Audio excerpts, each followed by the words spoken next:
apps.tv. You can follow me there. I think this went out on Twitter. That's awesome. I'm not checking Twitter because if I do, then I'll get dizzy. There's so many things as far as that's concerned. I will promise you, we're going to cover a bunch of things in the next hour or so. I have a special guest coming, and what's his name? This is a gentleman that I don't know, but I'm just meeting, and this guy is. Hold on. I will tell you exactly when. He's a Democratic strategist and media expert. His name is Spencer Critchley. He sounds very formal. And Spencer is going to be the guy. He is a political strategist. He's going to tell us about that mishmash thing last night with Joe Biden on one channel and Trump on the other channel. And everybody's getting dizzy about all of it.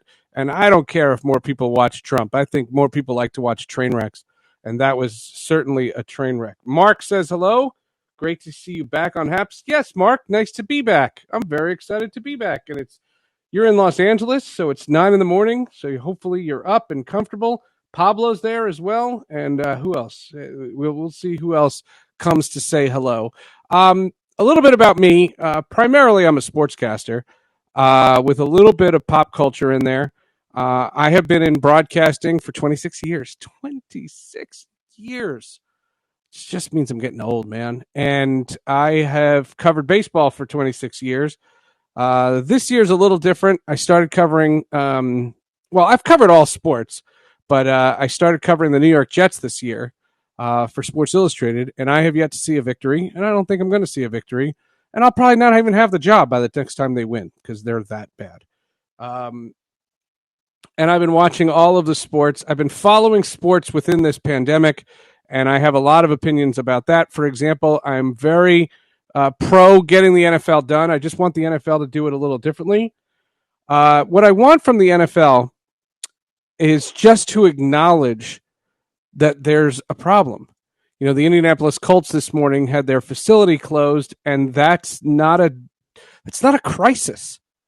It's a crisis for whoever got sick, and I hope that everybody who got sick and tested positive, I hope they're asymptomatic and they're healthy and they don't have heart problems. And, you know, I wish that for anybody. But what the NFL should do, and I just think that they have an opportunity to be forward-thinking, although, you know, it's 6 weeks in, so I don't know how forward-thinking this is. But I thought at the beginning of the season, what they should have done was built 2 extra weeks into the schedule. So build a week 18 and a week 19. And what you do is you have those be your buffer weeks. Have them be the week so that when you have cancellations, you get those games in and in normal time and in normal prep and not this hodgepodge Tuesday nights and random things. And the Denver Broncos getting screwed because their game got canceled after they had a full week of prep and all of those things. You don't have to make it hodgepodge. Baseball does hodgepodge. That's what hodgepodge was. The definition of hodgepodge were the St. Louis Cardinals and the Miami Marlins. That was hodgepodge. The NFL's trying to do better than that. And let them try to do better than that. That's the argument. Pablo says, I'm really worried the season will wrap up. I don't think it's going to because there's too much money at stake. And the virus, while it's not under control, the NFL thinks they can control it. And I'm accepting of that. I am of the belief that when we argue for the National Football League, they were defiant in the beginning. If you remember what the NFL was in the very, very beginning of this whole thing, they had their schedule come out. Their draft was going to be virtual. They were going to be fine. And all I wanted was the same thing that Gary Bettman and Adam Silver and even that criminal Rob Manfred said, which was, we'll do our best. We're going to try. And that's all I wanted. Just be honest. And the argument for the National Football League, what I didn't want them to do was I didn't want them to announce their schedule until they could assure us that they would get it off without a hitch. You know, but it's important to put schedules on magnets. I mean, that's the argument? Not really. So then on top of that, it got to a point where during training camp, they were having exceptional COVID numbers. A little known, little publicized fact about that. They were putting teams up in these hotels and they weren't playing anyone. So there was no travel and everyone was isolated. Of course, you're going to have great numbers. But then once the season started, everyone went to their homes. And then it just became what baseball is, and I'm not even suggesting that the football teams are to blame for this. You can get COVID accidentally. You can go to a grocery store and get COVID. You can go to a bank and get COVID. If you don't wash your hands after you touch the ATM, you could get COVID. I'm not saying you're going to, and I'm not going to profess to be some kind of expert, nor am I an alarmist, but I take this stuff seriously. And I think everyone should. I think that in the argument that comes from the NFL is just what they should do is just show some vulnerability. And I don't think anything would be bad. That's all it is. All right, I got to make this chat go closer to me because I feel weird looking like this. But I'm really worried the season will wrap up. We read that one already. What's the worst case scenario here? Well, the worst case scenario is 10 teams have a breakdown, an outbreak, and they have to suspend the season. That's not going to happen. I think their protocols are pretty darn good. I've been to the Jets facility, and I'm planning on going to an NFL game in the next couple of weeks, and it's okay. I mean, the sport of football scares me just because of the contact, but I don't.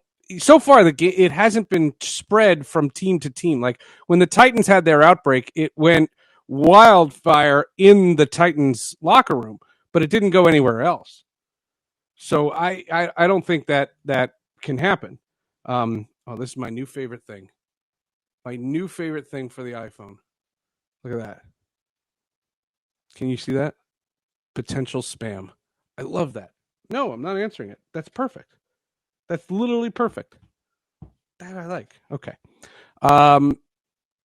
The situation with baseball, they complained about money right away. The NFL never did that.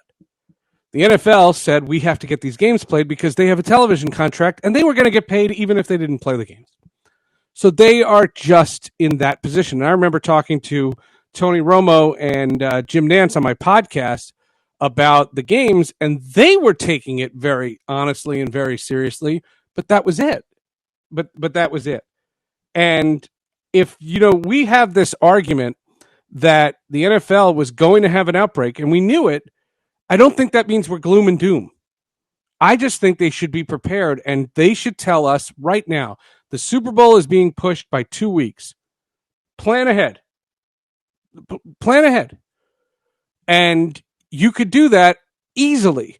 And I don't think there's a fan. I don't care if you are a right-wing nut job, a left-wing nut job. I don't think anyone would care if the NFL said the Super Bowl is happening, but it's 2 weeks later because we're going to put it in 2 extra weeks in case for cancellations. And I think that people would be like, okay, that works. That totally works. Renegade Falco, I don't know you, but nice to meet you. We knew small outbreaks would happen. They're doing fine, all things considered. I agree. They're doing fine, all things considered. Is it a flawless system? No. Is it a breakdown? No. The best line was Michael Che on Saturday Night Live 2 weeks ago when the Titans had their outbreak, and he looked right at the camera and he said, cancel the season. It should never have started. You should not have this, and there should be no record of it. Signed the New York Jets. Now, and that made me laugh. Spam calls, I'm getting a ton, and I'm getting a ton of people asking me to vote. And I voted 2 weeks ago, and I'm done with it. I'm over it. We have to resist the cancel anything and everything hysteria each time a single person gets this damn virus. Correct. I am not a cancel everything.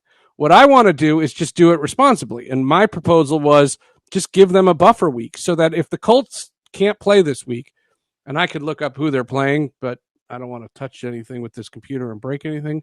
And if the Colts game is canceled, then play it in January or December at the end of the season, whenever the season ends.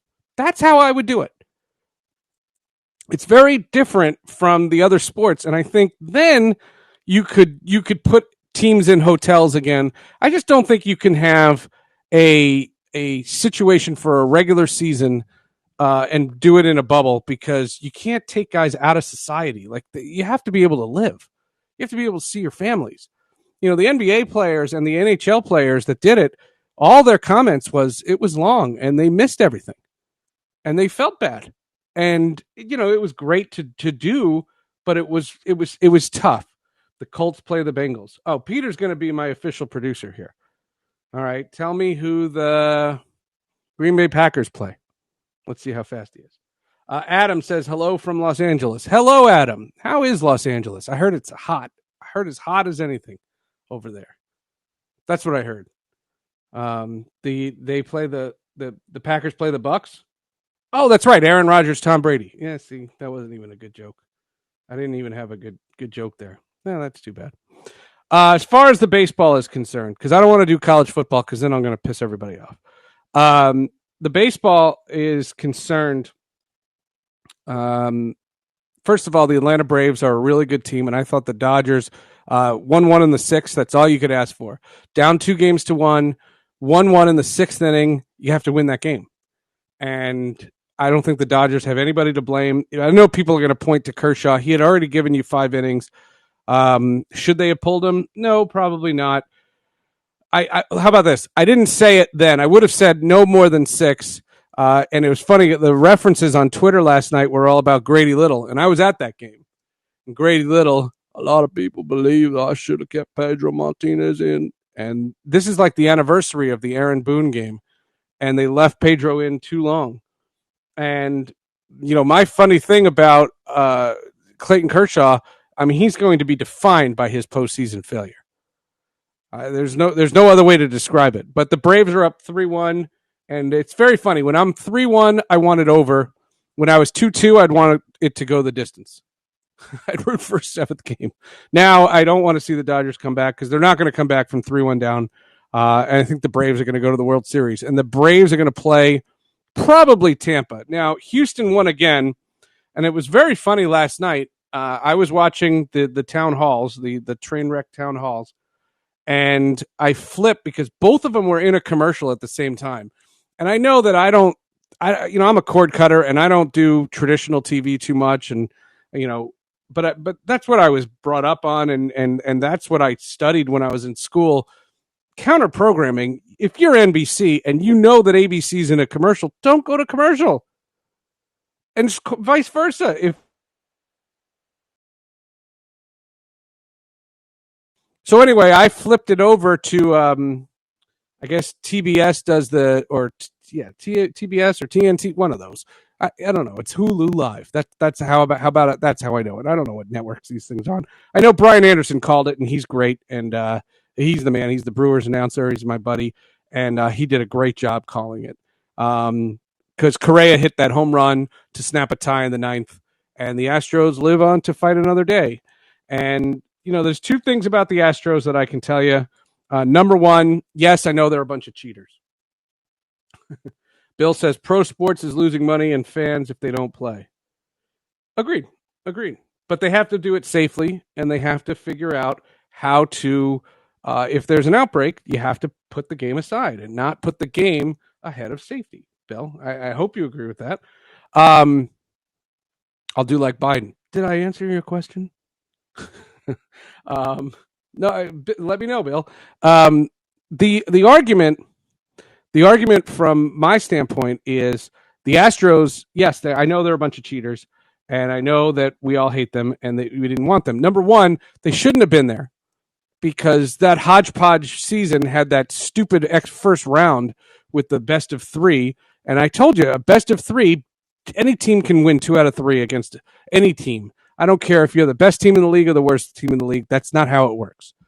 And ultimately, the Astros were under 500. They don't have Garrett Cole. He's not there this year. Justin Verlander's hurt. They don't have much. And they were kind of on borrowed time, if you ask me. And they know it. And I talked to Dusty Baker this weekend, because in Dusty we trusty. Dusty's an old friend. Dusty Baker, I'll tell this real quick. Dusty Baker gave the eulogy at my best friend's funeral. And Dusty Baker can do no wrong. He helped me through the darkest time of my life. My best friend was killed. He was the late great Daryl Hamilton, played in the majors, was my broadcast partner, and he died in 2015. And Dusty was his manager with the San Francisco Giants in the early 2000s. And Dusty was just brilliant. And Dusty helped me through the whole morning time. He's a brilliant guy. And I root for Dusty Baker hard. And I'm not going to lie. I'm rooting for the cheating Astros just because I want to see Dusty have the reward of a pennant. I think that would be amazing for Dusty. So if the Astros are going to come back from a 3-0 deficit, I'm all for it. I love Dusty Baker with all my heart. And I don't care about the stinking Astros. It doesn't bother me. Yeah, they cheated. And you know what? A bunch of the Astro players, before I knew they were cheating, came on my podcast, my Sports with Friends podcast, which we can tell you comes out every Wednesday. I do these 2 podcasts, and I'll show you about them. But I have this guest list. And where are the Astros? Here, Astros. There you go. George Springer. That's right. George Springer was on Sports with Friends, episode 157. So we've done 260 some odd episodes, and George Springer has he was on way before I knew that anything cheating was going on in any way, shape, or form. So that's kind of crazy. Pablo says, as a Dodger fan, that's the one time we can blame something other than our players for a World Series loss. Yeah, no, I get it. The Astros cheated, but Dusty wasn't there. You know, the AJ Hinch and the mastermind behind the whole thing was Alex Cora, and they're not there. So you can't blame Dusty for that. And Dusty came in to bring some class and dignity to their situation, and he did. So speaking of the podcast, so let's talk about that for a second. How do I get this on the screen? Oh, just like that. Look at that. So that is, it's condensed, but that is this week's episode of Sports with Friends. See that guy on the bottom right? His name is Din Man. He's actually my old boss. He was a 17-year executive at Major League Baseball. The guy on the top left is the Hall of Famer, the legend, Whitey Ford, and we pay tribute to him. He passed away last week. Hit the one icon. Let's do that. Nope. That didn't work. How do we get it to go back? Wait, hold on. There you go. Okay. At least you can see most of it. So Whitey Ford passed away. And my quick story on Whitey Ford is he was really good friends with my wife's grandfather. Really random, weird connection. And they were Beluga Blues, this cool photo. Thank you very much. So Whitey Ford, I met Whitey Ford when he was like 80. And he had Alzheimer's for the last couple of years. So we haven't had much to do. And my wife's grandfather passed away over 10 years ago. So, but I got a chance to meet Whitey Ford through that connection, not through my Major League Baseball connection. And I'll tell you one quick Whitey Ford story. Whitey Ford was a witness to me getting played a trick with the late, great Yogi Berra. And this has to do with Jackie Robinson Day. Jackie Robinson Day is April 15th, and it's the day that Jackie Robinson broke the color barrier in Major League Baseball. And Whitey Ford was a witness. He saw the whole thing, and we were at Yankee Stadium sometime in April, and Whitey Ford was there, and Yogi Berra was there, and some guy at baseball, this guy Steve, he talked to Whitey Ford about it, and Whitey put him up to it, from what I understand. And Steve tells me, go ask Yogi about Jackie Robinson.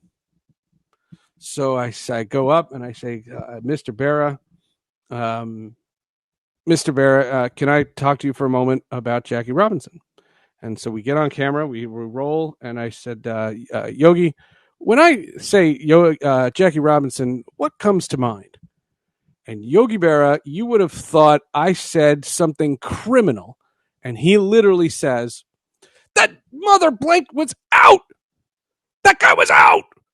I don't care what anybody says. Don't ask me. Jackie Robinson was out. I put the tag on before he hit home plate. And he's screaming at the top of his lungs. And I didn't know that was coming. And they set me up. And I obviously we didn't use that in the Jackie Robinson tribute. What I was looking for was the significance of Jackie Robinson breaking the color barrier. And it's a pretty serious subject. And he's screaming to me about how he's out. The guy on the top right is Joe Morgan, Hall of Famer. I know there's a lot of younger people who might be watching this. I don't even know how many people are watching this. I'm sure they'll tell me, though. I mean, if it's 3 people, they'll definitely tell me. The Joe Morgan had this Hall of Fame career, one of the greatest second basemen of all time, was a key cog in the Cincinnati Reds World Championship teams in the 70s. You know, for 9 years, he played for the Houston franchise, first the Colt 45s, then the Astros. Joe Morgan, and then spent 20 years as the voice of Sunday Night Baseball along with John Miller. And Joe Morgan was brilliant, and that's a great broadcast. And they don't have broadcasts like that anymore. That's pretty great. That's pretty impressive. 340 people. Wow, that's pretty good. I should say that out loud, right? 340 people. Hi, 340 people. That's pretty good. Tell a friend. Tell a friend. Tell your uncle. I don't know. So anyway, Joe Morgan passed away this week, and then the third one was a dear friend of ours. His face is kind of cut off in that picture, but Jimmy Lee Solomon, who, in all honesty, he was a Major League Baseball executive, and I thought he was going to be commissioner. How did you make it smaller? That's pretty good. Jimmy Lee, I thought was going to be commissioner. I met him in 2002, and I met Rob Manfred the same year, and I would have sworn Robbie Manfred was never going to be commissioner. But so shows how much I know. They went with Manfred, and Jimmy Lee was let go, and that's all well and good. Hold on. You need this? Hold on. You know, working from home is always a pleasure. Here you go. Goodbye.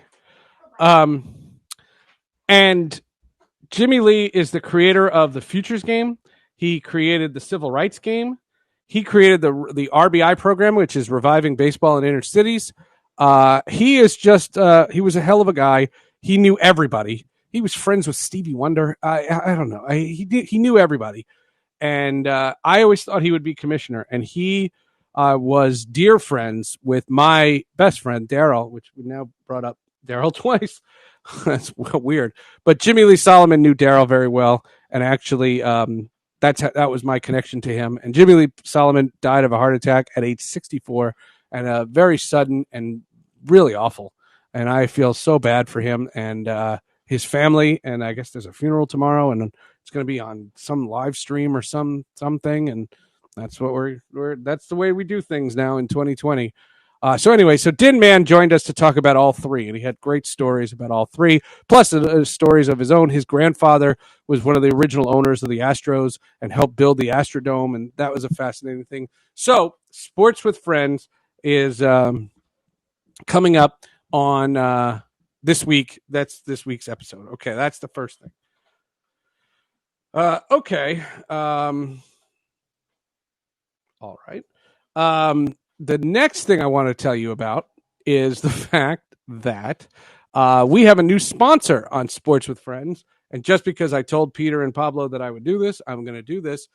Sports with Friends is proud to be sponsored by Manscaped. Manscaped. That's right. Men, you have to do this. You have to, you got to trim. You got to be clean down there. And this is a great company, Manscaped. And what they have in a partnership with Sports with Friends, you go to manscaped.com and use the keyword friends. Friends. And you can get 20% off and free shipping on this. It's a great gift. It's a good gag gift if you're so inclined. Ladies, if you want to get this for your man. Men, if you want to get this for your men or you want to get this for yourself. Hey, listen, We have no prejudices whatsoever. Manscaped.com is the sponsor. As for the podcast, you can download Sports with Friends at Apple Podcasts or Spotify or Stitcher or anywhere you get podcasts. You can find them there. I also do a superhero podcast. Potato. Okay. The Hall of Justice is a superhero podcast that we do, and that comes out on Thursdays. And this week we review The Boys season 2. Has anybody seen The Boys season 2? It's a really great show. It's a really great show, and we talk about that coming up. It's so good. It is literally so good. It just a lot of fun. I mean, there's no other way to describe it. A lot of fun. The show's great. Character development like crazy. Aya Cash, who was on that show You're the Worst, she plays Stormfront, who turns out to, I mean, I don't want to spoil it on here because we're live, but on the podcast, we spoil the bejesus of it. And that's this week's podcast. And you can get that the same place. Apple's podcast is where like 91% of our audience comes from. Spotify comes from as well. And yeah, you can do that. Yes, it's an interesting way to comment on societal issues today. It really is. It's very poignant, and they filmed it years ago, so they didn't know about 2020, and it's amazing, and it's very, very well done. So that is Hall of Justice this week. I love The Boys. I thought The Boys was such a great show, and let's try this. We're going to try to invite somebody. We just invited him, and we'll see if he comes on. And if he does, then his face will turn on, Spencer Critchley. And no, I'm not going to spoil it. No. Let's just say that Aya Cash plays an absolutely incredible character. It's just an incredible character. Not a good person by any stretch, but it's wild. And it's very, very intriguing and a great show. And I don't know. How do I know if I invited him right? It says uninvite. I don't want to uninvite. And I'm letting him in, and he can do it. Should I send him a note? I don't know Spencer. I'm meeting Spencer for the first time. So you're meeting him for the first time as well. Somebody, oh, look at this. Look at this. Is this him? Spencer Critchley. Ladies and gentlemen, Spencer is here. Welcome. How are you? It's good to meet you, Seth. This is literally, I am meeting you on, oh, wait, hold on. Let me get this screen right. I told the person who introduced us. I'm doing well, thanks. Let me just see if I've got my. Just have to check my. I've got you coming in through 2 audio feeds here. Oh, so you sound like an echo. So I sound like we're at a baseball field, and there we go. Your attention, please, ladies and gentlemen. Yeah, all right, we're good. It's like 100,000 seat stadium echo, except it's not. All right, I think it's working. All right, I think it's working too. Spencer is a political analyst, and it was so funny. I got this email, and I wanted to do something on the town halls last night, the quasi debate with the 2 channels and the whole thing. And I was thinking about how I wanted to do it, and I got the email, and I said, if he can figure out Haps, we're great. So I'm thrilled that you could pull this off. Let's start it off. How did you watch it? Did you watch both simultaneously? Did you flip between both? Did you record one, watch the other? And yeah. Tell us how you consumed it. That was the option. I recorded Trump and watched Biden. Partly, I think, because I was a little annoyed that NBC made the decision that it did. And I knew that Trump would be ratings bait because he always is. And I think instinctively didn't want to play along. So I watched Biden live and recorded Trump and checked out Trump later. Yeah, we were tried to flip. I put Biden on the iPad and I put Trump on the TV, because it's Apple TV. So it's all streaming anyway. And we tried to flip between both from time to time. Such a different tone. Oh my gosh. Yeah. I mean, they were like 2 totally different shows. In hindsight, does this format help either candidate by not having the second debate? I think that it helped Joe Biden a great deal and did more tremendous damage to Donald Trump. I mean, the first debate, we can see what happened to his poll numbers. They just went into a free fall after that debate. And, focus groups, individual interviews, people saying that it was the debate that caused that to happen.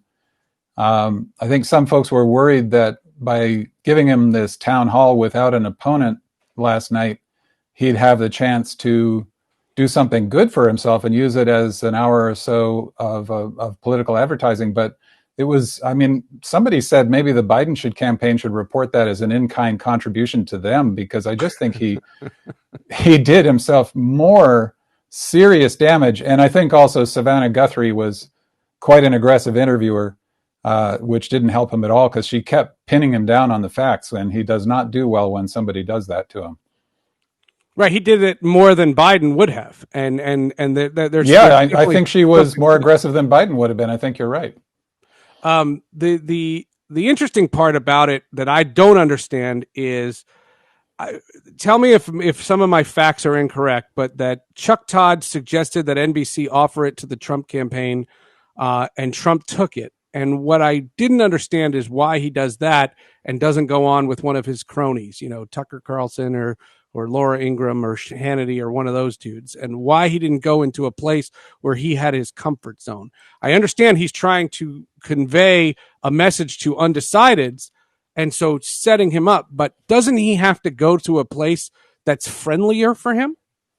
Well, I think the problem that his campaign is facing is that the whole idea of skipping this second debate from the political campaign side was crazy, because those two candidate presidential debates typically draw 60 million or more viewers, which is just an enormous number in broadcasting. I mean, Fox is the most popular cable news show, and a popular Fox show draws like 1 million or 2 people at a time, which is very impressive. Wild. Yeah. But you're talking about a 60th or less of the audience that you get on a presidential debate, normal presidential debate. I think the Hillary Clinton Trump debate in 2016, one of those drew 84 million viewers or something. That's crazy. And so his campaign, I'm sure Trump's campaign professionals are just going insane watching him throw away a 60 million plus audience, and then deciding to go on NBC, presumably because somebody convinced him, look at the size of this audience, and ratings is one thing he understands. I also suspect, I'm only speculating, but his behavior supports this kind of speculation, that he couldn't bear the idea that Biden would be getting undivided attention. And so when he got the chance to try to step on Biden's broadcast, he couldn't resist. But as I say, I just think he did more very serious damage to himself. And I just want to have a caveat, and I probably should have said this in the very beginning. 2 things. Number one, for all the folks in the chat room, if there's a question that you have for Spencer or myself, ask it. The comments that I see, and I'm not blocking anybody, but I'm not going to just start reading off everybody's comments, because everybody can see those. So those don't have. I can imagine if you've got any Trump fans, they're vocal. I get it. They may not be super happy with me, but I would actually encourage them to check me out, because while I very strongly oppose President Trump, I would maintain I'm one of the more open-minded people who opposes him, and I've written a whole book trying to explain the appeal of Trump to people who don't understand it. So my book is called Patriots of Two Nations, if you'd like to check it out. As I say, I do not come up with a case for Trump, but I do, I think, help people understand why good people would vote for Trump. No, and I have a little bit of a different spin. I am pretty down the middle, and I respect Republicans. I have no problems with Republicans. I actually have a pretty cool story that I could tell later. I met President Bush when he was president of the United States. He was cool as crap. I mean, he was so charming and funny, and we had this great moment. And he did something really nice for the guys. I was working at MLB at the time, and he sent us these photos, and I have a signed photo with him that I didn't ask for, and he did it. And this was in his second term. This was at the Nationals inaugural game at the Washington Nationals Park. And I couldn't have been more pleased. And yeah, he's, there are things that I've been critical of for George Bush, but I don't hate the man. I don't despise the man. And what I have no problems with is I have problems with the right wing or the left wing, the fanaticals, the crazies, the people who are taking logic out of this. That's where I have issues. And when I go on, and I've lost like 600 Twitter followers during the pandemic because I wear a mask. Yeah. And then I wrote, and this is the last point, and then I want to give you the floor. I went on Twitter the other day, and I said that I think that MetLife Stadium in the Meadowlands in New Jersey can safely have 7,500 to 10,000 fans in this giant stadium, and I think it would make a huge difference. And then I got called a right-wing nut job. And I'm like, wait a minute. Yeah. Like, you can't win. So I should have said that before I had you on, and I wanted to get that out because people are watching, and I don't want to think that we're doing this for any kind of a spin. But Trump is in this situation now where how much do you believe the polls? And all the polls say that Biden has an 11-point lead, but I kind of remember polls in 2016 saying that Hillary had a big lead, and Election day was totally different than what we thought it was going to be. What's your assessment of polls that you see, and what polls should people be watching closer than others? Sure, and I think I can help people understand those polls better. I have experience on a lot of political campaigns, including both of the Obama campaigns. Yeah, we mentioned that at the top there, and helping out with the Hillary campaign. Just before I get to that, though, I totally agree with you about the hatred of your opponents, and I think that is the top problem we face. And I've got lots of good Republican friends, and one of the points I make in the book is that one of the reasons we're so divided right now is liberals helped it along, liberals like me, by not understanding the worldview of their opponents and speaking a language that actually alienated and sometimes insulted and offended conservatives, which helped to deepen the division without even realizing they were doing it. And I go into that, in a lot more detail in the book. Meanwhile, I think Trumpism is not really republicanism. It's nationalist populism, if we were really going to define it. It's pretty distinct from traditional conservatism. And we now are in a situation where we have warring tribes as opposed to political opponents. And I call on everybody, whether they're left, right, or middle, stop demonizing your opponents. Stop calling them evil. We didn't used to do that, and it attacks the foundations of democracy. There's almost nobody who's actually evil in the world. There are people doing very bad things, but almost everybody thinks they're doing the right thing. So that's critically important. As far as the You're right. polls go, the conventional wisdom is that the polls were wildly wrong in 2016, and the conventional wisdom is actually wrong. The national polls were actually very accurate. They predicted that Hillary would win the popular vote, I think by about 2.5 million to 3 million votes, which is pretty much what happened, smack dab in the middle of the margin of error. Some of the state polls had problems, but also even Trump was surprised when he won. Because it really was, what's called a black swan event in finance, where just because things are unlikely doesn't mean they can't happen. And sometimes you get these black swan events where multiple unlikely things come together at once, and you end up having, the perfect storm or a terrible airline disaster, not because one thing happened, but because multiple things happened. And in the case of Trump, he was right for the times, as I argue in the book. The subtitle is Why Trump Was Inevitable and What Happens Next. So somebody like Trump was going to get elected sooner or later is my argument. But the fact that it happened in 2016, nobody really could have predicted. It was always possible, of course, and it turned out on that day it happened. But it's not really that the polls were wildly wrong. It's just the polls can't predict what happened, especially when you look at, he won by something like 77,000 votes, distributed just right across 3 crucial battleground states. If that hadn't happened, we would have had a very different result, and it would have looked like a clear Hillary Clinton victory, and the conventional wisdom would be very different. It would have been, oh, well, Hillary's win, of course, was inevitable all along, and that would be the conventional wisdom. Right. And I'll be perfectly blunt, and I'm not asking you to agree with this or disagree. I was not a massive fan of Hillary. I wasn't a massive fan. There were positives, there were negatives, and I voted for Hillary, but I had my doubts about her, and just like I Sure. have my doubts about Joe Biden. So that all I'm saying is, when I say that I think Trump is off his rocker, that doesn't mean that I am a biased person Right. coming on to do this show.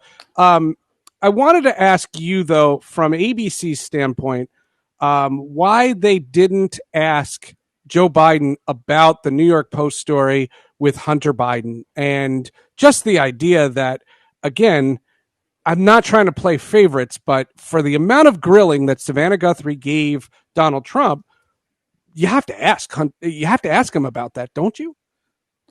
This is one of the central challenges of journalism in the modern age, because the system has been hacked. Our democratic system of free speech has been hacked by bad actors.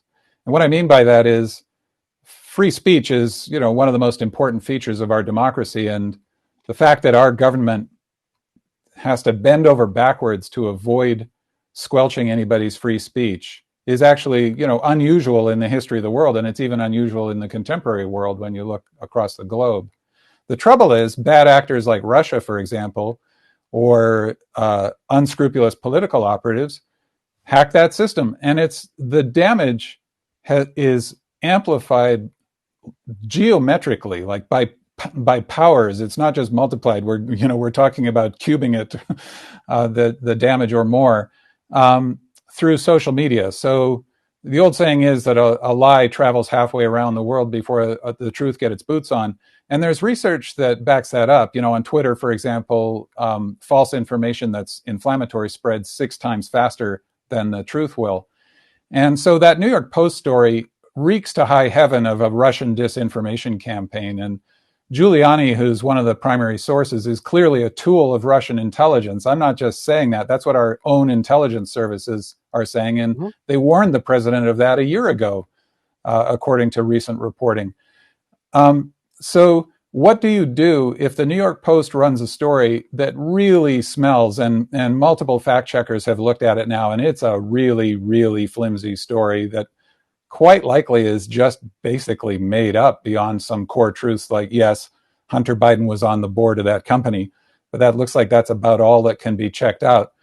And so what do you do? I mean, if you agree to dignify something that looks like it's a Russian attack on our system, it's Russian disinformation coming from Russian intelligence directed by Vladimir Putin, and this is what's been happening since before 2016. Again, not me saying that, according to all of our intelligence services, including the FBI as a counterintelligence service. What do? Do you help them spread that? Do you dignify it? I mean, because really, if somebody said, somebody decided on the other side to generate a story that said that President Trump was a serial killer, do you dignify that by saying, well, it's in the media now? And another problem there is Trump does that kind of stuff. He retweets QAnon and white supremacists, and then when he gets pinned down, like last night, he won't disavow QAnon. He says QAnon has this insane, it's like the most insane conspiracy theory that supposedly our government is riddled with satanic pedophiles who are also cannibals.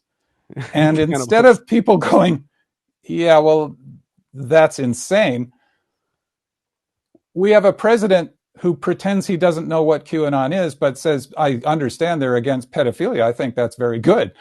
So this is the information environment we're in. And the system, as I say, has been hacked. And Trump, one of his talents is he understands very well how to hack broadcast TV and social media, because emotion rules. If you give people something really intensely emotional, whether it's true or not doesn't matter. It's just titillating. We can't look away. It's like a car crash. Everybody has to have a look. So this is a challenge, and it remains unresolved. How do you be responsible as a media company, whether you're a broadcast network or you're Twitter or Facebook, without setting yourself up to police free speech? And by the way, private companies have every right to do that. It's only the government that's not allowed company is not forced to broadcast anything you say or distribute it. However, it means there's a tremendous challenge for everybody to decide, how do we let as much information through as possible, but don't leave ourselves vulnerable to these hacking operations by foreign intelligence services or completely dishonest politicians. So as someone with your expertise, I have to ask a personal question. One of the journalists from the New York Post that is attached to that story is my former student. Well done. Maybe did he miss the ethics day when you were teaching that class? And when the story first broke, I immediately looked at it, and the first thing I saw was the byline, and I saw the hype that this was before Twitter banned it, and like early, and all I said was, "Look at her, she's reporting on real stuff," and I haven't heard back. Again, the book is Patriots. I don't know. I mean, the whole business model, unfortunately, supports it. Yeah, there's no question. I'm trying to put the image of your book onto the screen, so I'm multitasking as we're talking. I appreciate it. One of the things that I do want to ask you about is this political strategies and people criticizing for doing what seems to be exactly what political strategists would tell them to do. For example, Joe Biden has been asked a number of times about court packing. And there's all these videos of Lindsey Graham and Mitch McConnell and all these guys talking in 2016 about how President Obama should not name a Supreme Court justice in an election year, and that was like months before the election. And because you should let whoever gets elected, pick the fate of the court. And all these guys, and social media, there's all these videos are coming out.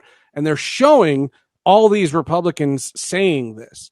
I know it infuriates a lot of people on both sides of the aisle, but is there something to be said for the idea that what's happening is maybe dirty pool and hypocritical, but why didn't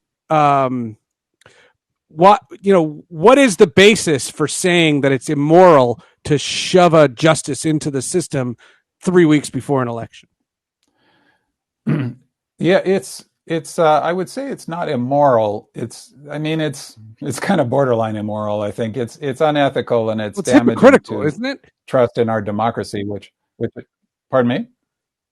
It's hypocritical, isn't it? I mean, these guys are all on tape saying it's deeply hypocritical. It's deeply hypocritical. Part of this gets to another problem that is undermining democracy itself, which is my greatest concern here. I don't think that conservative versus liberal policies is the issue in this election. To me, it's the defense of democracy, which is why I have so many conservative friends who agree with me in opposing Trump, and we disagree about all sorts of policy issues. To me, the number one thing that's on the ballot is, do we want to have a functioning democracy or not, whichever party we belong to? And the cynicism, the assumption that all politicians are liars and crooks, is another way that democracy is being destroyed from the bottom up, because that is actually not true, but the story keeps getting peddled and has been peddled for so long that I think many, if not most, Americans assume it is true. And the thing is that, of course, politicians are going to shift their positions. And when you think about it, they have to, because they're representing their voters. So if the voters want something different now than what they wanted before, we would, to some extent, hope politicians would shift their positions, because the point of this is not that we elected them to do exactly what they want. We elect them to do what we want them to do. So that's point one, is it's naive to think that a politician would never shift their position. Again, they would not be being representative if they never did that. However, there's a difference between that and outright lying and outright exploiting the system in every possible way you can for naked power grabs, which is what we see happening now with the Supreme Court nomination, and the level of hypocrisy we've seen from Mitch McConnell and Lindsey Graham and those folks. Now, again, a lot of lay people assume, well, they're all liars, they all do it. I hear that all the time, and it is not true. I can tell you, I have worked with many of these people, and I will not work with a liar. I will not work with a dishonest politician. We're very selective. My firm, Boots Road Group, we only take good people as clients, and if they're dishonest or have bad values, we send them away. We will do that. We don't want the money. We won't work with a client we don't believe in.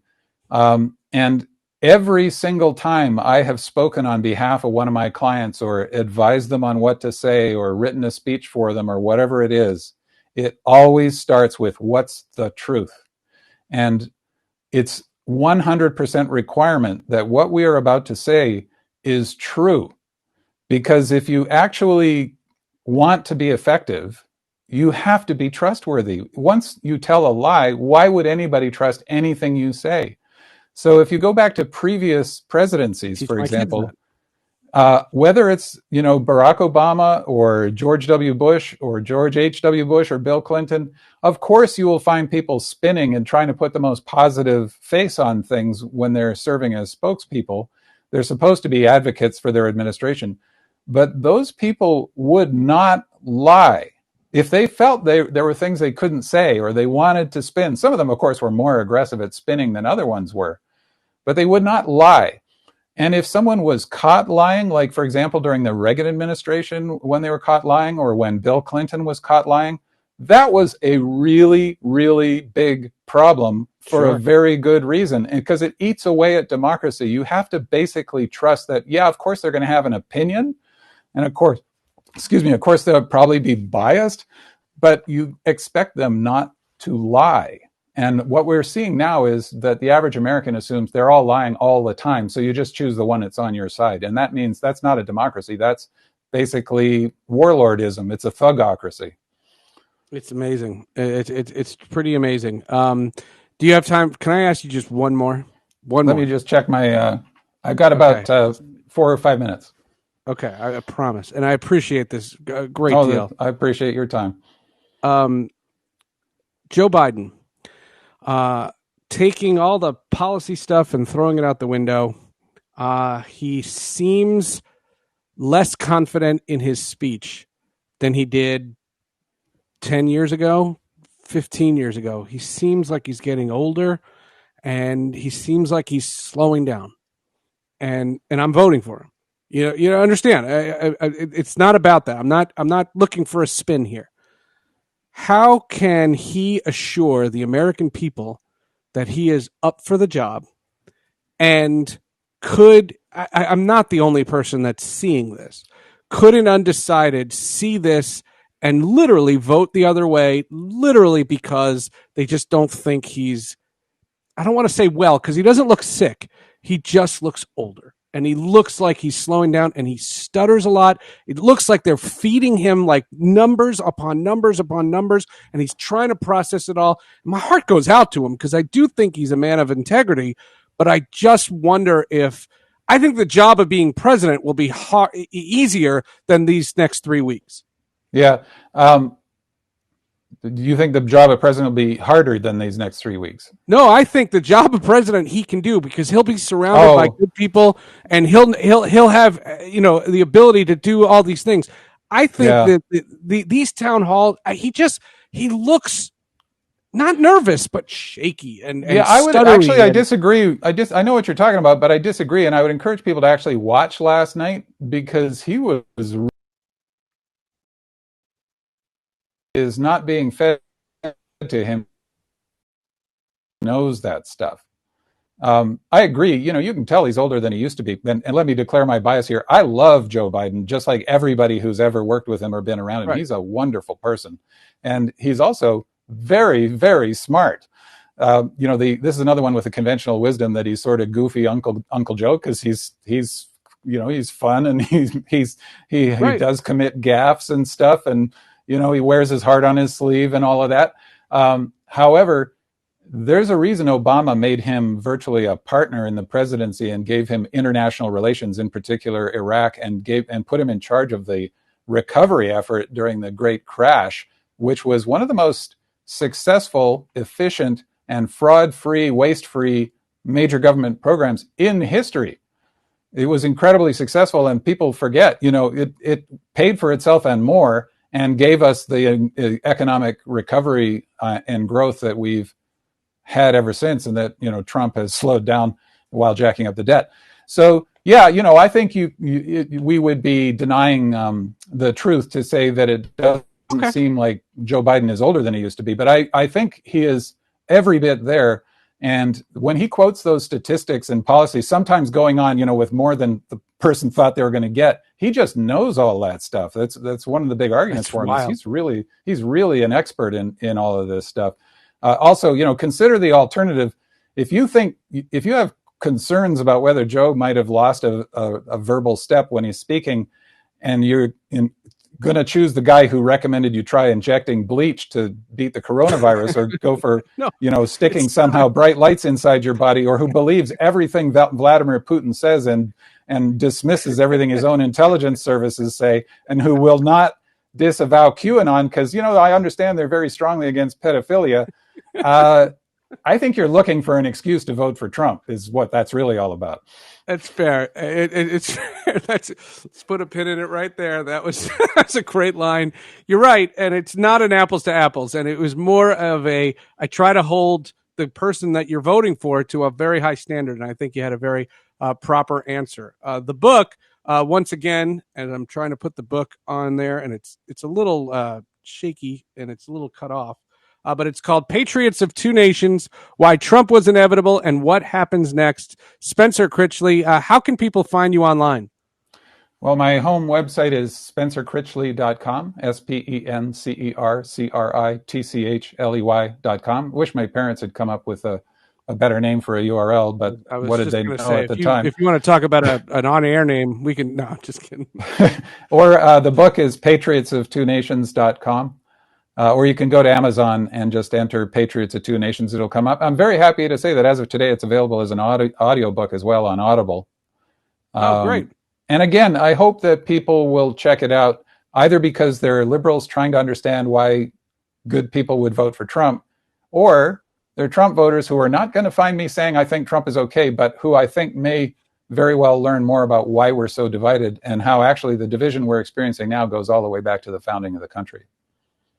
Well, and I'll tell you what, if folks go to my Twitter page, at Seth_Everett, I'm going to post a link to the book as soon as we get done here, and make sure that people get a chance to see it. Spencer, it's a pleasure meeting you. I love doing this. I'd love to do this again between now and Election Day. Sure. Just, maybe when things get really crazy. Nah. Oh, yeah, like who would ever think that'll happen? No, that can't happen. It's just going to be a mundane. I'm sure it's just going to be calm from it. It'll be calm from here on out, I'm sure. Thanks, man. I really appreciate it. Spencer Critchley right there. And that was really cool. And I didn't know him going in. He was fantastic. And what a great interview and what a great opportunity. Spencer was fantastic, and I hope he had a good time because I'd love to have him back. That was a really enlightening conversation. Like I said, I hope folks understand that I come into this with no bias, with no prejudice. I want safety. I want COVID gone, and I want people to get along. That's all I want. I don't want black people getting shot. I don't want riots and fires and awful things like that. I just want peace, and I want sports to be normal, and I just want things like that. And if that makes me a left-wing something or a right-wing something, so be it. You can judge me all you want, but I try to be open and honest as well. This weekend, enjoy all the football and all the baseball. Enjoy that, and we'll do more of these. I had fun. This was a lot of fun. And I don't know how to end this. Oh, there it is. So I was wondering, we might be going on forever. But check me out on Twitter and download the podcast and say hello whenever you get a chance, because I'm friendly. I don't bite. I did get hacked on Twitter a couple of weeks ago. So if you see something strange about me, don't even give it a moment's thought. But we're verified on everything. And thanks to the folks at HAP. Thanks to Pablo and Peter.